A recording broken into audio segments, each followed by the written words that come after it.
ठीक है सर। चलिए हम लोग क्या बात कर रहे थे? Kirchhoff's law. देखिए किचॉफ्स लॉ से पहले हम लोग ओम्स के बारे में जानते हैं और ओम्स लॉ के बेसिस पे हमने बहुत सारे क्वेश्चन भी किए होंगे, जैसे कि एक रेजिस्टेंस है, मतलब कि या 4-5 रेजिस्टेंस हैं आपस में कनेक्टेड हैं, तो उन कनेक्टेड रेजिस्टेंस का इक्विवेलेंट रेजिस्टेंस कैसे निकालते हैं। तो जो भी सीरीज में होता है उसको सीरीज में जोड़ते हैं और जो भी पैरेलल में होता है उसको पैरेलल में जोड़ते हैं। तो ये तो था, मान चलो कि अगर 2-4 रेजिस्टेंस हो ऐसा ना कि 4-5 का सीन था तो किचॉफ्स ओम्स लॉ की बात कर देते हैं। लेकिन ज्यादा सर्किट हो जाए तो मतलब ज्यादा रेजिस्टेंस हो जाए, सब कुछ आपस में अटैच हो जाए, पूरा जंजाल बन जाए एकदम बिल्कुल वेव लाइक स्ट्रक्चर, तो हम उसको हर जगह ओम्स लॉ कैसे उपयोग कर सकते हैं, यानी हमको कैसे पता चलेगा कि कौन पैरेलल में और कौन सीरीज में है। क्योंकि हम पैरेलल और सीरीज का फॉर्मूला कब लगाते हैं? जब हमको दिखता है कि ये दोनों पैरेलल में है तो पैरेलल कहते हैं, सीरीज में है। जब आपके सामने कॉम्प्लेक्स सर्किट होगा ना तो पता नहीं चलेगा, पता चलेगा नहीं चलेगा। तो इस सब चीजों को, इस सब दुविधाओं को देखते हुए एक साइंटिस्ट जिनका नाम था किचॉफ्स, इन्होंने कहा कि भाई आसान वाला जो सर्किट है वो तो ठीक है, ओम्स लॉ के बेसिस पे हो जाएगा, हार्ड वाला सर्किट कैसे करोगे, यानी कॉम्प्लेक्स सर्किट जो बनेगा उसका कैसे इक्विवेलेंट रेजिस्टेंस निकालोगे या फिर कोई भी इक्विवेलेंट वैल्यू निकालोगे। तो इस चीज को रिजॉल्व करने के लिए क्या किया, एक लॉ बनाया जिसका नाम क्या दिया, किचॉफ्स लॉ। ठीक है, जिसके अंदर हम केवल कॉम्प्लेक्स सर्किट की स्टडी करते हैं, यानी कोई भी सर्किट जो कॉम्प्लेक्स हो और हमको पता ना हो कि ये सर्किट सीरीज में है कि या पैरेलल में है, तो उस सर्किट के अंदर हम किचॉफ्स का प्रयोग करेंगे तो हमें करंट, रेजिस्टेंस, पोटेंशियल सब कुछ की जानकारी मिल जाएगी। यानी हम इसको कह सकते हैं it is the modified version of Ohm's law. Ohm's law का मॉडिफाइड वर्जन है, ठीक है, उसको क्या बोलते हैं हम लोग, किचॉफ्स। अब किचॉफ्स को लॉ को 2 पार्ट में डिवाइड किया है। कौन कौन सा? एक है किचॉफ्स का वोल्टेज लॉ और एक है किचॉफ्स का करंट लॉ। ठीक है, तो जो किचॉफ्स का करंट लॉ है उसको बोलते हैं हम लोग जंक्शन लॉ। क्या बोलते हैं? Junction law. और जो किचॉफ्स का वोल्टेज है उसको बोलते हैं हम लोग लूप लॉ। ठीक है, अब दोनों का मतलब जानना इंपॉर्टेंट कि आप कैसे लगाओगे। तो अभी किचॉफ्स का जंक्शन लॉ की बात करें तो मान चलो एक कोई पॉइंट है, जंक्शन पता है ना क्या होता है, जहां पे कई सारे डायरेक्शन आके एक पॉइंट में मीट करते हैं। तो मान लो एक वायर ये है, एक वायर ये है, एक ये, एक ये, एक ये, तो यहां से गया आपका 10 यहां से गया 10 एम्पियर करंट। अब 10 एम्पियर करंट कहां पहुंचा? एक जंक्शन पे पहुंचा। अब जंक्शन पे कई सारे डिवाइडर है, तो 2 इधर चला गया, 3 इधर चला गया, 2 इधर चला गया और 3 इधर चला गया। तो इसको हम क्या बोलते हैं? इसको बोलते हैं जंक्शन लॉ। जितना इन है ना उतना ही क्या है, आउट है, यानी जितने ज्यादा ब्रांच बनेगा उतने पार्ट में क्या हो जाएगा, टूटा जाएगा, डिवाइड हो जाएगा। ठीक है, वो करंट क्या हो जाएगा, डिस्ट्रीब्यूट हो जाएगा। इस कॉन्सेप्ट को बोलते हैं हम लोग जंक्शन लॉ और किचॉफ्स में इसका प्रयोग करते हैं हम लोग। ठीक है, तो जैसे मान चलो कि एक सर्किट है आपके सामने, इस तरह की ऐसे सर्किट है, तो मान लो यहाँ से कोई आई आया, तो ये आई यहाँ पे आके अभी इसको कैसा महसूस हो रहा है, जंक्शन की तरह। देखो ना जंक्शन की तरह महसूस हो रहा है। तो आई है तो इधर कितना चल जाएगा, I1, तो इधर कितना चल जाएगा, I माइनस I1, है ना।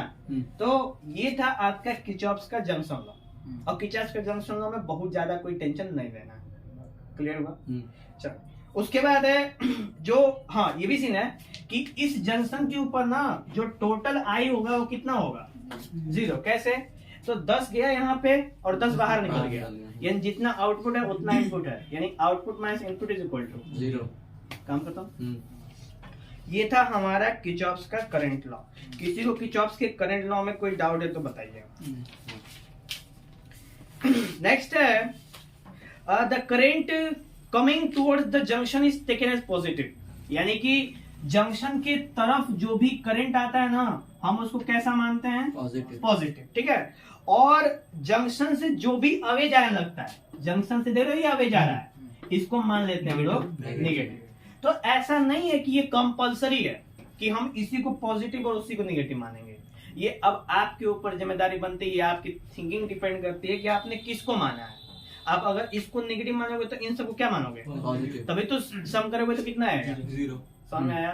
तो कोई इस पे बंदिश नहीं है, ठीक है। ये आपका सेल्फ का आपका ब्रेन है कि आप कैसे उसका उपयोग करते हैं वहां पे, ठीक है। अंडरस्टैंडिंग कह सकते हैं। क्लियर हुआ? आया ना? नेक्स्ट बात करते हैं हम लोग इसका सेकेंड लॉ, जिसका नाम है क्या? लूप। किर्चॉफ्स का लूप लॉ। और लूप का मतलब समझते हैं ना? लूप का मतलब यहाँ से स्टार्ट हुआ और वापस यहीं पे आ गया। तो इसको बोलते हैं किर्चॉफ्स का लूप लॉ। और किर्चॉफ्स लूप लॉ में जो सिग्मा वी होता है वो कितना होता है? 0। यानी किसी भी क्लोज लूप में पोटेंशियल की वैल्यू कितनी होती है? 0 होती है, क्योंकि जहां से स्टार्ट होगा वहीं पे जब एंड होगा तो पोटेंशियल 0 ही ना होगा। क्योंकि हम क्या पोटेंशियल कैसे मेजर करते हैं? पोटेंशियल डिफरेंस है। अब VA minus VB is equal to 0। क्यों? क्योंकि VA और VB दोनों का पॉइंट क्या है? एक ही है ना? तो उस केस में 0। तो सिग्मा भी इज इक्वल टू 0। क्लियर हुआ? अब इसका बेसिक क्या है, मतलब कि आखिर हम लोग सिग्मा भी 0 कहते हैं, मतलब कि इसका मतलब क्या है? कुछ है इसके अंदर स्पेशलिटी है? कुछ है? एकदम है। क्योंकि हम किर्चॉफ्स लॉ के अंदर एक से अधिक बैटरी की भी बातें करते हैं। नॉर्मल सर्किट जो बचपन में आप लोग 10th में पढ़े हैं उसके अंदर एक ही बैटरी होती थी एक सर्किट में। लेकिन हम किर्चॉफ्स के नियम के हिसाब से एक से अधिक बैटरी की भी कनेक्शन क्या कर सकते हैं? देख सकते हैं। एक से अधिक बैटरी कनेक्शन को भी हम लोग टेस्ट कर सकते हैं, चेक कर सकते हैं कि किस सर्किट किस जंक्शन में कितना करंट या पोटेंशियल क्या हो रहा है? फ्लो कर रहा है। समझ रहे हैं? तो नेक्स्ट आता है हमारा क्लियर हुआ? सिग्मा बी की वैल्यू 0। जब हम लोग एक एप्लीकेशन था एसएल में, एक क्वेश्चन है, एक एग्जांपल है, उस एग्जांपल को भी देखेंगे ना, समझ में आ जाएगा आपको कि क्या सीन है। ठीक है, सबसे पहले इसके अंदर कुछ साइन कन्वेंशंस को जान लेते हैं। साइन कन्वेंशन क्या कहता है? ठीक है, साइन कन्वेंशन बोलता है ना कि अगर हम पॉजिटिव से नेगेटिव जा रहे हैं तो ईएमएफ को कैसा लेंगे हम लोग? नेगेटिव लेंगे। यानी कि हम अगर ये ऐसा केस है, ठीक है, ऐसा केस है, ठीक, और हम इधर की तरफ जा रहे हैं तो इधर की तरफ पता ना बैटरी का नेगेटिव होता है, तो हम बैटरी को कैसे ट्रीट करेंगे? नेगेटिव ट्रीट करेंगे। समझे ना? और अगर हम इस डायरेक्शन में जा रहे हैं यानी कि प्लस वाली डायरेक्शन में, तो कैसे ट्रीट करेंगे? क्या बच्चों ऐसा? नेक्स्ट है, हाँ, अब नेक्स्ट बात करते हैं हम लोग करंट की। यानी जब भाई सर्किट में करंट मूव करेगा ना, तो मान के चलो ये सर्किट कुछ इस तरीके का है, तो यहाँ पे हमने क्या जोड़ दिया? रेजिस्टेंस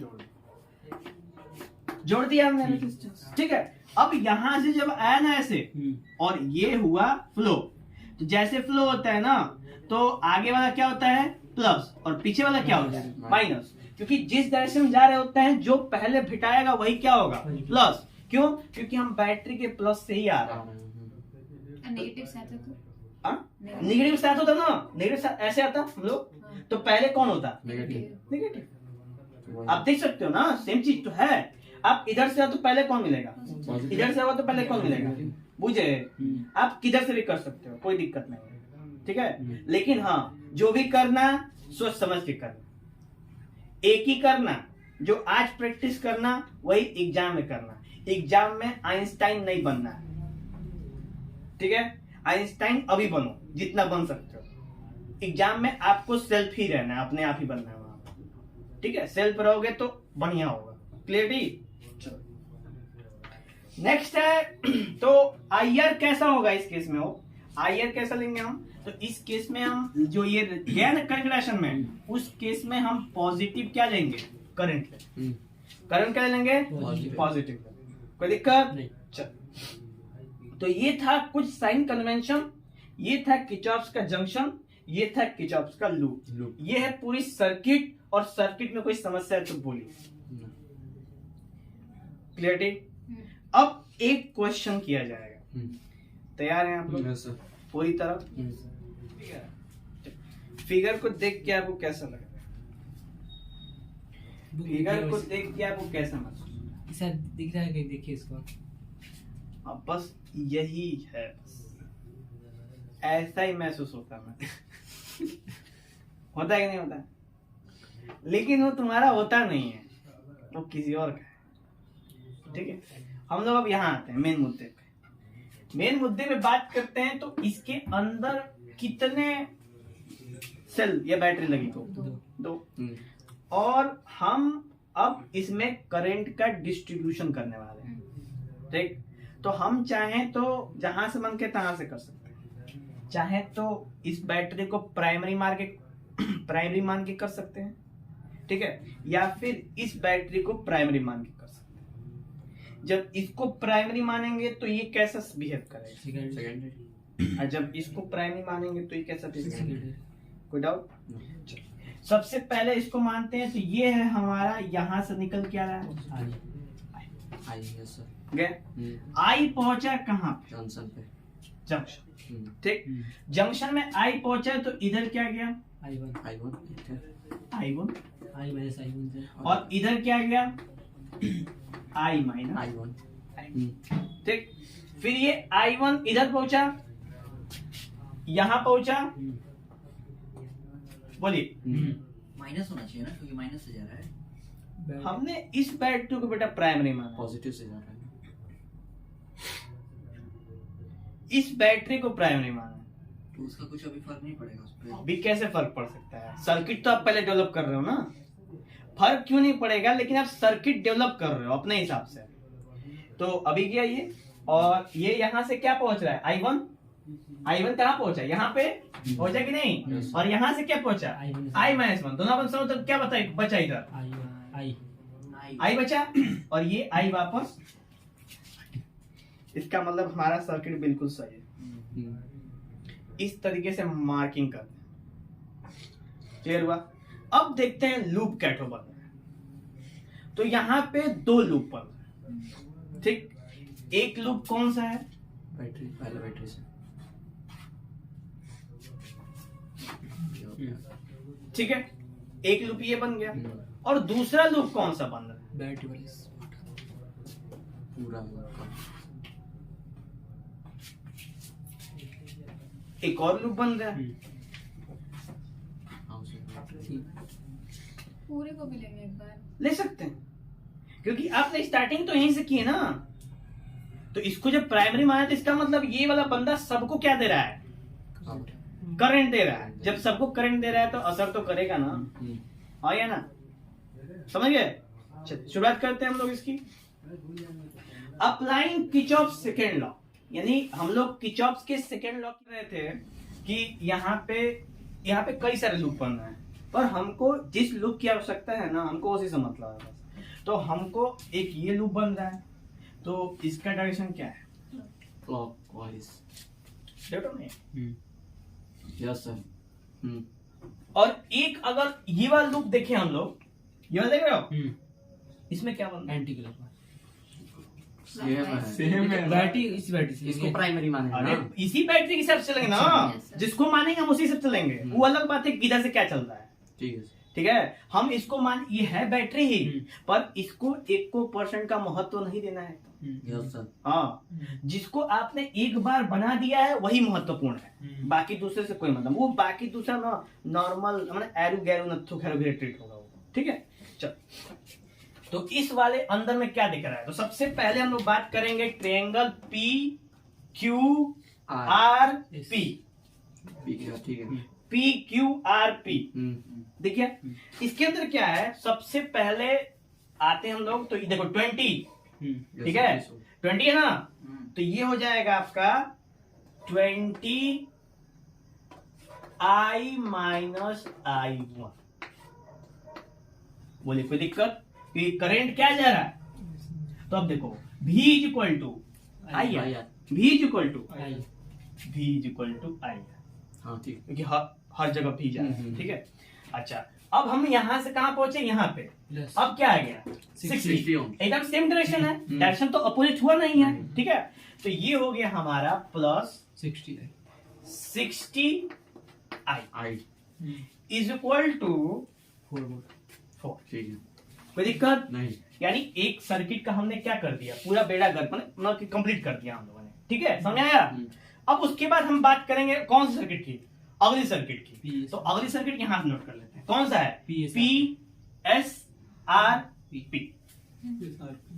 ठीक है, पी एस आर पी। अब इसमें ध्यान देते हैं, सबसे पहले गौर करोगे तो सबसे पहले कौन दे रहा है ना, I1। ये हम इसके बैटरी के अपोजिट डायरेक्शन में जा रहे हैं, बैटरी हाँ, के opposite। है कि नहीं बैटरी पोजीशन Yes, में। sir। तो सबसे पहले इधर होगा -5, ठीक है। देखो बैटरी डायरेक्शन जाता है तो +4 और बैटरी के डायरेक्शन तो -5। उस साइड में, क्लियरली, क्योंकि सबसे पहले मैंने पहले लिख दिया। उसके बाद ये I1 पहुंचा किसके पास, 200। उसी डायरेक्शन में है, सेम डायरेक्शन में है, यस सर। कोई दिक्कत यहाँ पे। तो ये हो जाएगा आपका 200 I1 है ना, हाँ यस सर, ठीक है। ठीक है। यहाँ पहुंचे, I माइनस I1 डायरेक्शन क्या है, और इसका डायरेक्शन किधर आने वाला है, हाँ समझ आया? हाँ। तो हम क्या लेंगे, माइनस, क्यों, क्योंकि हम सर्किट में करंट के अपोजिट डायरेक्शन में आने वाले हैं, बुझे नहीं बुझे। Yes sir. तो उस केस में हो जाएगा 20 I minus I1 is equal to, ठीक है। समझ आया? ये सर्किट, ये एक्सप्लेनेशन, ये इक्वेशन ही बनाना बहुत ही महत्वपूर्ण है। बाकी एक बार जब ये बन जाता है ना, कैलकुलेशन ही सब कुछ है, यानी कि एग्जामिनर को मालूम है कि आपको कैलकुलेशन आता है, सुना? अब इसको एक्सपेंड करेंगे तो क्या हो जाएगा, 20I minus 20I1 plus 60I is equal to 4। अब क्या हो जाएगा बेटा, ये हो जाएगा 40I minus 20I1 is equal to 4। 80 होना चाहिए ना? 40 के ये 60 Positive है ना दोनों? प्लस है दोनों। 60 अच्छा, सॉरी 80 है, ठीक है। 80I हो गया minus 20I1 is equal to 4, clear हुआ? तो ये तो सेम था हम लोग का, ये वाला हो गया। अब इसी तरह इसको भी करेंगे, क्या हो जाएगा, 200 180I1 माइनस 20I है ऐसा नहीं, 220 I1 minus 20I is equal to minus आ गया तो इक्वेशन। इसमें I1, इसमें I1 माइनस का अप्लाई कर दो तो 20I minus 220I1 is equal to 5। दो इक्वेशन, लीनियर इक्वेशन सॉल्व कर देंगे। लीनियर इक्वेशन आता है, आता है कि नहीं आता है? ट्यूशन लिखने से लगा अभी भी सोच रहा है, अपना पास्ट याद कर रहे हैं तो उससे आ रहा है कि नहीं आ रहा है, क्योंकि मेरा फंस जाता है फिर सॉल्व करने में, फ्रैक्शन में आ जाता है। तो बेटा फ्रैक्शन में तभी करेगा, ये कौन कह दे कि हमेशा कटे जाएगा? इसमें का जो भी हम देखे हैं ज्यादातर ना उसमें आया था, होल नंबर में आया था। कौन कह दिया? अभी इसी का आंसर है 11/172। 172। आप सही है, क्वेश्चन ही गलत है।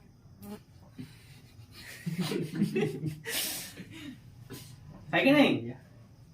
देखो कितना कॉन्फिडेंस है, सही है, गलत नहीं हो सकता। क्लियर हुआ इसको? ये तक किचॉप्स का नियम। अब किचॉप्स के नियम में 2 से 3 क्वेश्चन है, इंपॉर्टेंट है, टिक मार लो वही आएगा। कंफर्म है? उसमें लगा दीजिए। एक है क्वेश्चन नंबर 137, एग्जाम्पल नंबर 137 जो आपके सामने यहाँ पे दिख रहा है, ये एनसीईआरटी का क्वेश्चन है। ये किसका क्वेश्चन है? एनसीईआरटी क्वेश्चन है, और एनसीईआरटी का एक भी क्वेश्चन बचना नहीं चाहिए। अब ये मना कि कुल ही चाप दीजिएगा, नहीं, चुनिंदा क्वेश्चन है। एग्जाम्पल नंबर 137 एसएल में से लिख लेना, इसको फिर फोटो खींच लीजिएगा।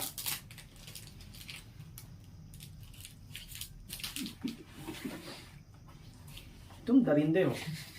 बताइए। उसके बाद है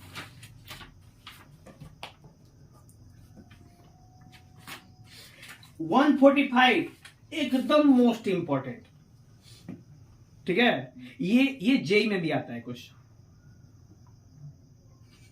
ठीक है। अब मैं क्वेश्चन आपको दिखा देता हूं। अच्छा यही है क्वेश्चन, अच्छा जो दिए थे एग्जाम में। हाँ ये अच्छा ये वाला ये बहुत इंपॉर्टेंट क्वेश्चन है, एनसीईआरटी का है, प्लस पेपर में कई बार पूछा गया है। ये 1-2 बार नहीं, कई बार पूछा गया है, इसलिए ज्यादा याद इंपॉर्टेंट कर है। लेंगे सर। ठीक है, हाँ दिमाग में रखिएगा। देखिए सबसे पहली बात, अगर आपको कैलकुलेशन आ रहा है तो बस आप इक्वेशन तक बना लें। लूप कैसे बनेगा, लूप दिमाग में रख लीजिएगा, ऐसे लूप बन जाएगा, चढ़ दें चाप दीजिएगा, 5 नंबर आपका। सर ऐसे हर चैप्टर का बता दीजिए। वो तेजी ना होगा। सर पेपर बना दिया मेरे को।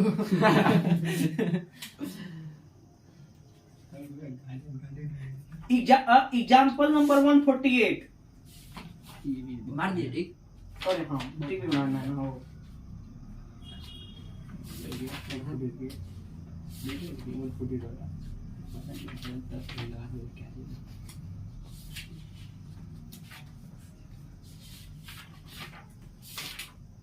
बस यही है 3 इम्पोर्टेंट। बहुत तीन ही बोले थे अभी से। ठीक है, यही 3 इम्पोर्टेंट है और समझ लो कि एकदम इसमें से एक ना एक तो आना ही है। ये व्हीट स्टोन ब्रिज क्या होता है? तो व्हीट स्टोन ब्रिज एक तरह का ब्रिज है, ठीक है।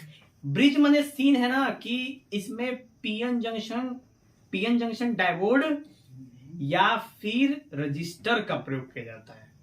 यानी कि हम किसी भी इलेक्ट्रॉनिक कंपोनेंट का क्या बना सकते हैं, ब्रिज बना सकते हैं। ब्रिज का मतलब क्या है, अभी हम यहाँ पे कल फोकस करेंगे। यहाँ पे आपको 4 रेजिस्टेंस दिख रहा है, 4 रेजिस्टेंस के आपस के चारों पोल को एक दूसरे के संग क्या करेंगे, फोल्ड कर देंगे। जब फोल्ड करेंगे तो हमको एक स्क्वायर शेप देखने को मिलेगा ना, अगर इक्वल लेंथ फोल्ड करते हैं तो। अब इस लेंथ वाले फोल्ड में से 2 वाले को पकड़ के हमने क्या कर दिया, कनेक्ट कर दिया इसको, किससे, बैटरी से कनेक्ट कर दिया। और बीच में हमने डाल दिया क्या, गैल्वेनोमीटर, ठीक है। अब जब हमने यहां से करंट दिया तो करंट गया यहां पे पहुंचा, यहाँ पे कैसा बिहेव करेगा, जंक्शन की तरह बिहेव करेगा। तो I1 उधर चला जाएगा और I माइनस I1 इधर। अब जब I1 यहाँ पहुंचेगा तो फिर से क्या मिल गया इसको, जंक्शन। तो इधर क्या चला जाएगा, IG कौन जाएगा, IG, क्योंकि ये क्या है, गैल्वेनोमीटर है। और इधर क्या जाएगा, I1 माइनस IG, जितना भी I चला गया सब छोड़ के बाकी का वहां जाएगा।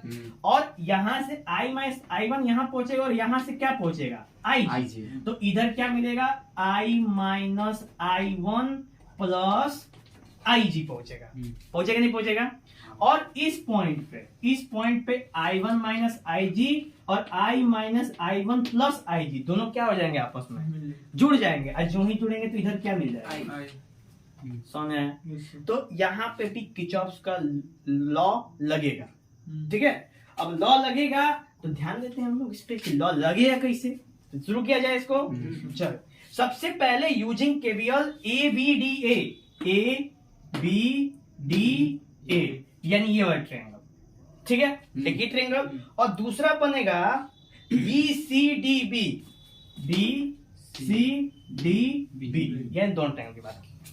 अब इस तरह का अरेंजमेंट बनाया किसने, तो इस तरह का अरेंजमेंट बनाया था एक ब्रिटिश फिजिसिस्ट थे जिसका नाम है सर चार्ल्स F व्हीटस्टोन, ठीक है, जिन्होंने 1843 में ये क्या किया था, इस ब्रिज को बनाया था। और इस ब्रिज का हम इलेक्ट्रॉनिक कंपोनेंट में बहुत ज्यादा प्रयोग करते हैं। क्यों, क्योंकि जब हमको वेरिएबल रेजिस्टेंस या फिर कांस्टेंट रेजिस्टेंस की आवश्यकता पड़ती है या फिर किसी भी वैल्यू का अगर हमको अल्टरनेटिव सोर्स चाहिए होता है तो हम क्या करते हैं, इस ब्रिज का क्या करते हैं, प्रयोग करते हैं।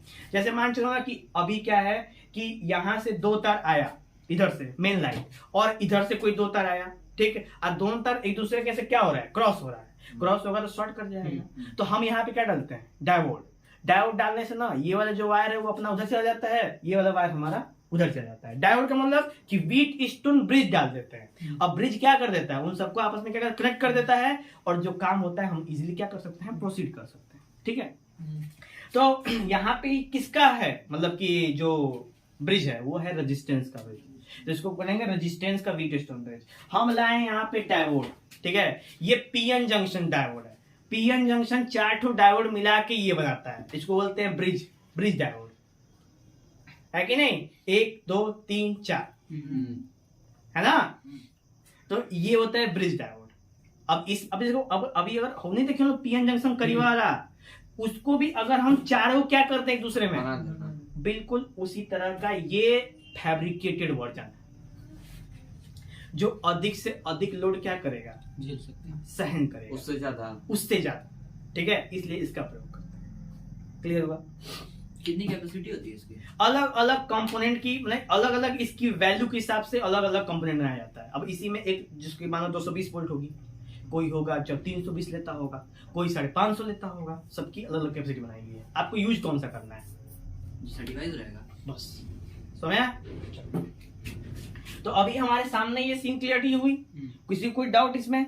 किरचॉफ का लॉ लगाएंगे हम लोग, लॉ लगा दो। तो ABDA में क्या है, सबसे पहले PI1, P रेजिस्टेंस है ना, PI1, फिर माइनस GIG, एक सेकेंड,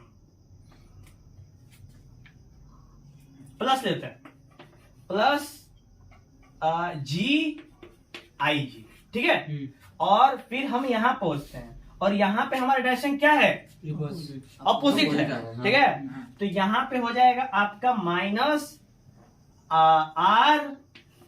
RI माइनस I1, बोलिए हो जाएगा नहीं हो जाएगा, और इज इक्वल टू 0। क्यों? क्योंकि हम फिर वहीं पे क्या हो गए, पहुंच गए, ठीक है। उसी प्रकार हम इसकी चर्चा करते हैं। तो जब ऐसा होगा तो सबसे पहले कौन पहुंचा है, तो हम मान लो इसकी चर्चा कर लेते हैं, चाहे इसकी कर लो, कौन सी करते हैं बोलिए, यहां स्टार्ट करें, ठीक है। तो ये हो जाएगा Q I1 माइनस IG, ठीक, फिर माइनस, क्योंकि अब हम ना यहां से उल्टा आएंगे, आएंगे नहीं आएंगे, अपोजिट आएंगे, तो अपोजिट आएंगे तो क्या हो जाएगा, S I minus I1 plus IG, बोलिए कोई दिक्कत नहीं। और उसके बाद फिर यहां से फिर उल्टा जाएंगे, माइनस, तो minus GIG is equal to 0। ठीक, नेक्स्ट है, जब कंडीशन क्या है कि अगर इन कंडीशन में ऐसा हो कि इसके अंदर कोई भी करंट ना जाए, तो आखिर कौन सा कंडीशन, उसको बोलते हैं बैलेंस व्हीटस्टोन ब्रिज। क्या बोलते हैं, बैलेंस। जब बैलेंस होगा तो इसके अंदर कोई करंट नहीं जाएगा। और वो बैलेंसिंग कंडीशन क्या है, तो वो बैलेंसिंग कंडीशन है कि P/Q, यानी P/Q की वैल्यू R/S के क्या हो जाए, बराबर हो जाए। तो हमारा सेंटर गैल्वेनोमीटर में 1% या 0.001% भी करंट नहीं जाएगा। अब ऐसा हुआ कैसे, यानी ऐसा केस कैसे लाएंगे, तो सबसे पहले ये तो सबसे हमारा आखिरी कंडीशन है कि ऐसा आएगा, ऐसा लाना है हमको, ठीक है। तो कंडीशन है IG is equal to 0, condition है if IG is equal to 0 then all the circuit behaves like a balance condition. तो जहां जहां भी IG होगा वहां वहां क्या हो जाएगा, 0 हो जाएगा ना। तो नेक्स्ट कंडीशन बनेगा हमारा, तो देख लो यहाँ पे IG है, 0 IG है, 0 पूरा नहीं होगा, पूरा नहीं होगा, हाँ पूरा नहीं होगा, ठीक है। ये वाला पार्ट क्या हो जाएगा, 0 हो जाएगा। ये भी क्या हो जाएगा, 0 हो जाएगा। और ये क्या हो जाएगा, पूरा काम खत्म हो गया। तो अभी इधर से क्या बचा, P/I1 minus RI minus I1 is equal to 0। और दूसरा क्या बचा, Q/I1 minus SI minus I1 is equal to 0। Clear हुआ, और समझ में आया? किसी को भी डाउट है तो बोलेगा, तुमको ठीक है, आ रहा है, आ रहा है ना। चलो, तो अभी देखो ये वाला को इधर भेज देंगे, ठीक है। तो इसको हटा दूं,